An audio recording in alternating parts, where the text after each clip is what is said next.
There is an interesting new bill at the state capitol. This would prohibit North Carolina's attorney general from suing the president. State lawmakers discussed this proposal during committee hearings this week, and it could get a floor vote as early as next week. A little complicated here, so WRL state government reporter Paul Spey is joining us to break this down.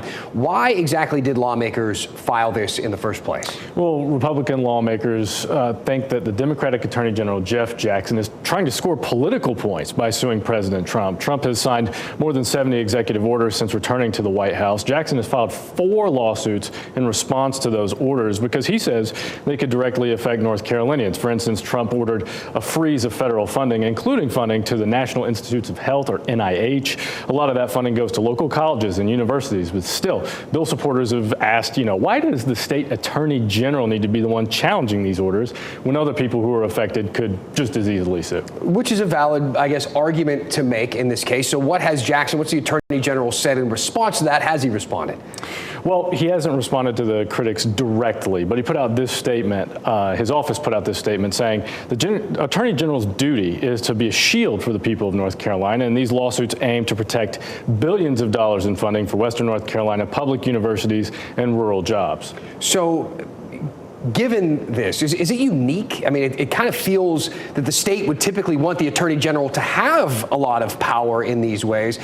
Have other states taken these steps to try and take some of that power away from the AG? Well, it certainly looks that way. And we reached out to Meredith College poll director David McClennan about that. He said he's not aware of any other states that are banning their AGs like this. And that may be because they could face legal challenges. Here's what he said. I'm skeptical that it will ultimately become law, but even if it did, I mean, it's a lawsuit waiting to happen. This is a constitutional case that I think, is pretty cut and dry.